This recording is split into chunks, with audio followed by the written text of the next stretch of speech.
Salut à tous et bienvenue dans Sur le Web, le magazine qui décrypte l'actu via Internet. On va revenir dans ce best-of sur les sujets qui ont marqué ces derniers jours et parcourir les dossiers de la semaine. Et on commence tout de suite avec l'actu Internet qu'il ne fallait pas manquer.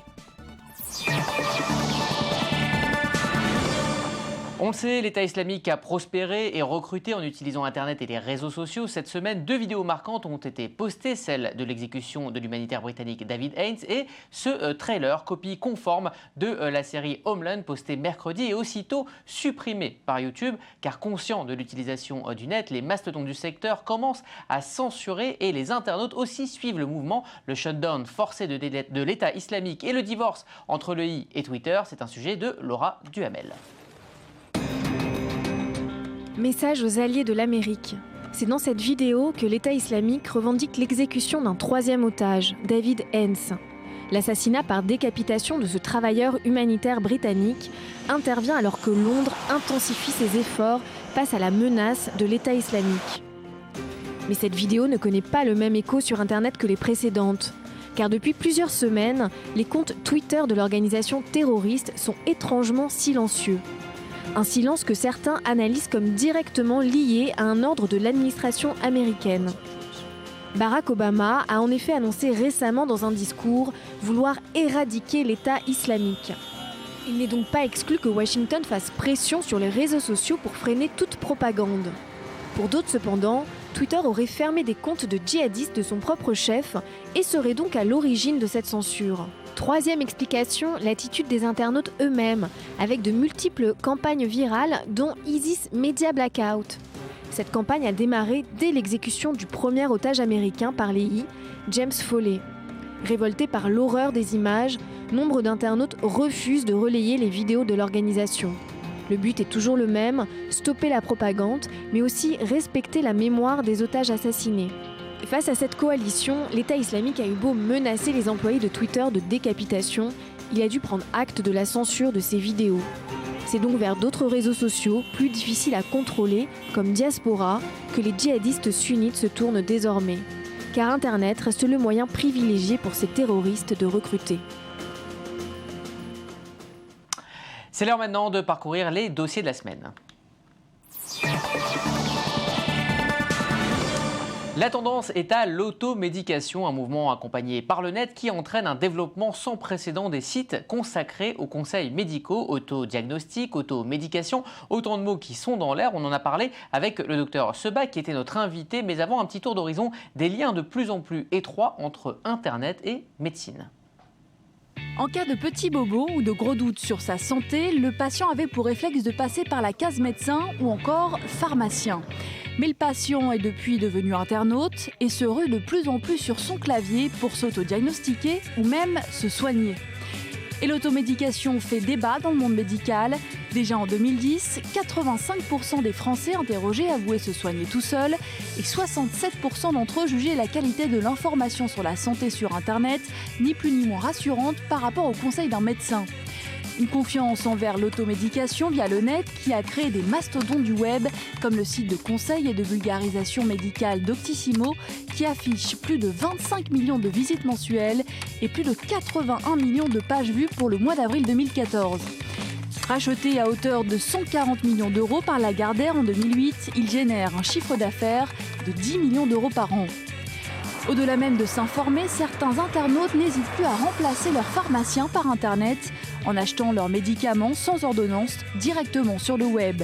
Des prix avantageux, mais aussi un marché parallèle dans lequel 50% des médicaments vendus sont des contrefaçons selon l'Organisation mondiale de la santé.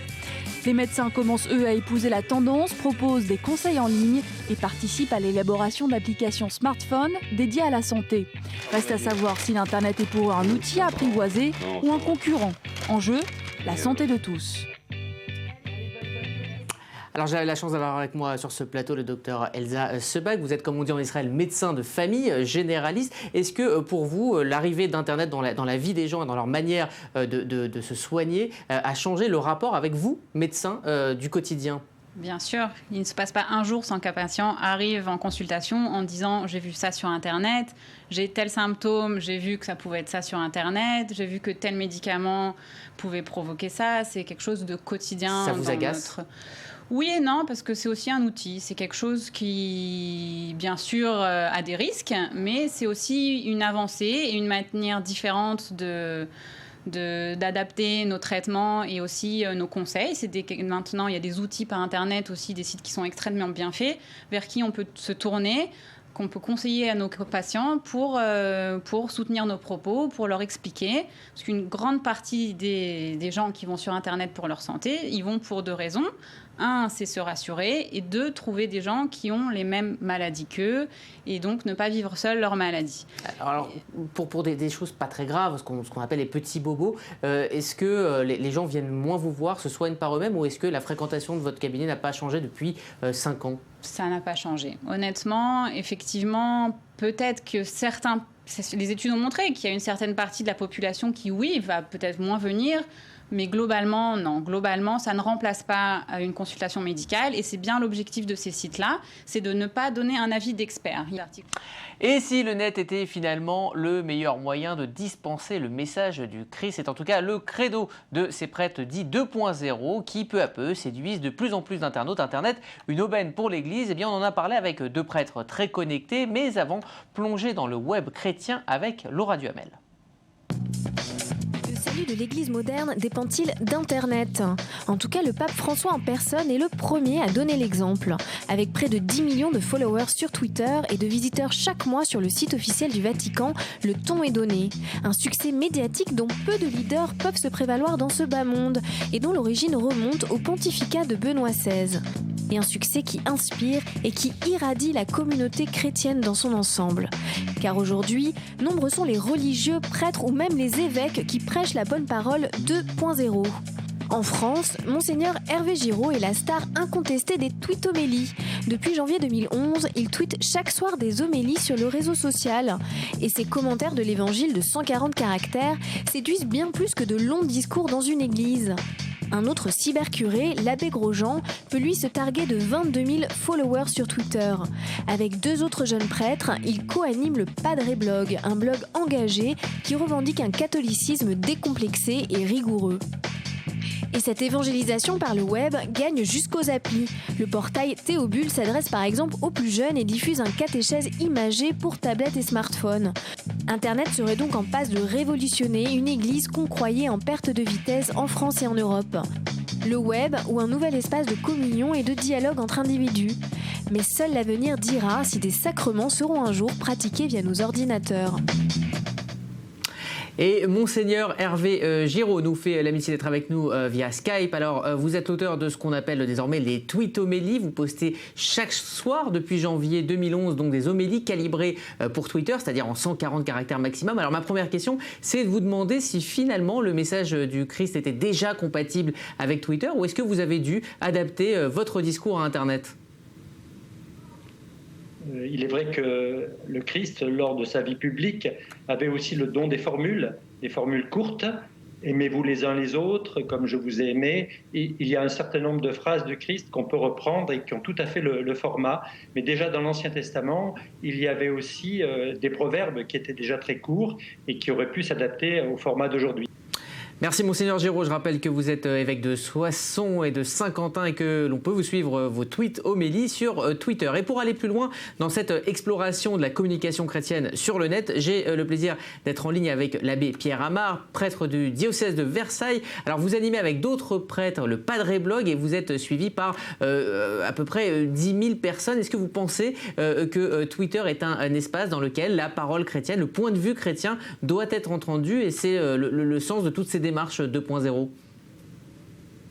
Oui, en fait, Rudy, je ne me suis pas posé la question très longtemps, dès lors que les gens sont sur Twitter. Donc, parce que je suis prêtre, j'aime aller à la rencontre des gens, et donc je vais sur Twitter, comme j'irai sur la place du marché, comme j'irai dans la rue. En fait, je suis prêtre, donc j'aime rencontrer n'importe qui, donc je vais à la rencontre des gens.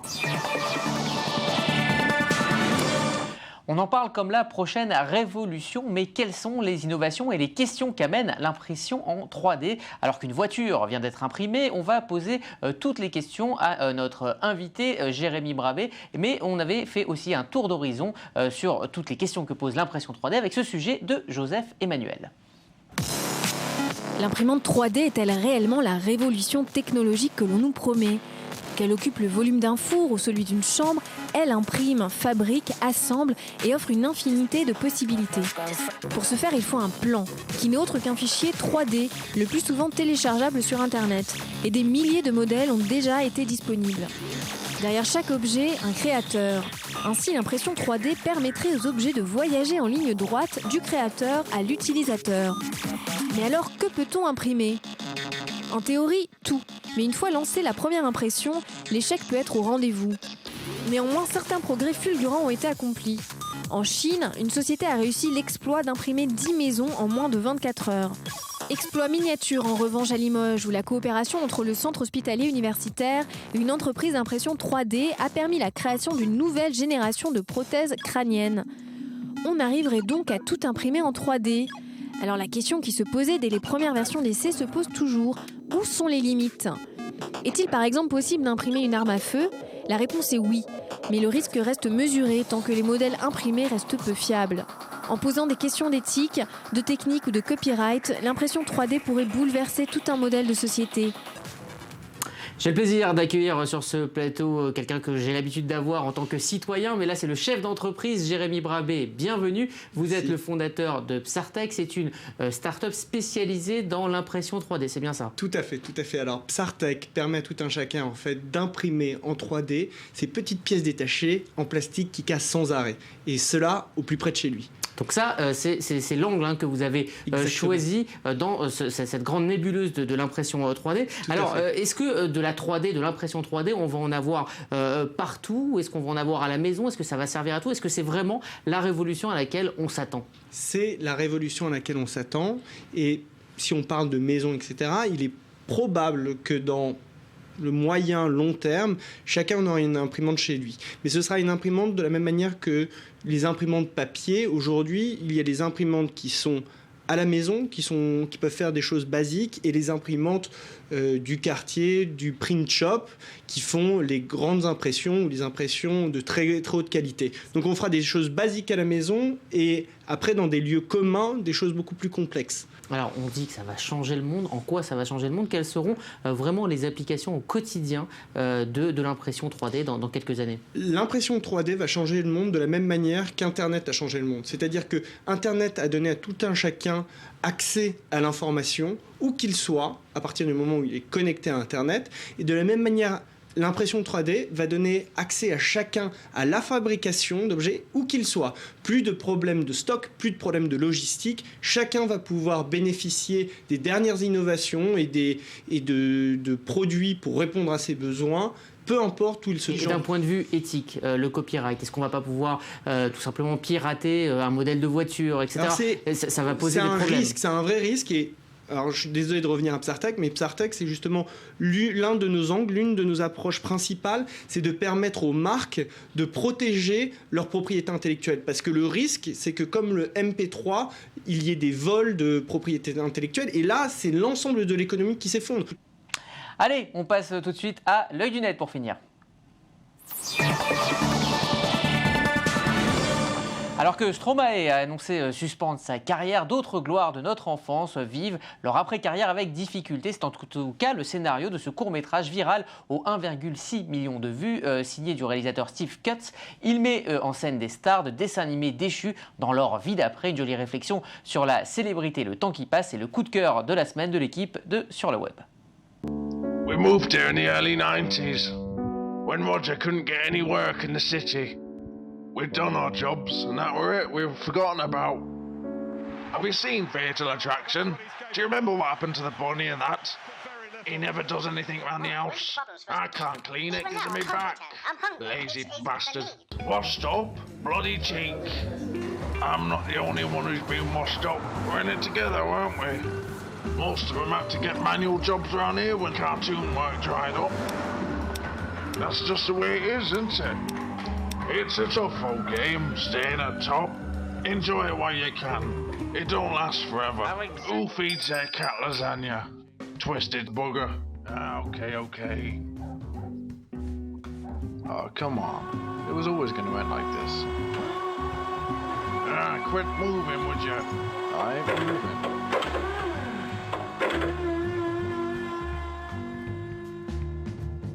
Back then, I was something. And now, I'm not something. Just the way it goes, isn't it?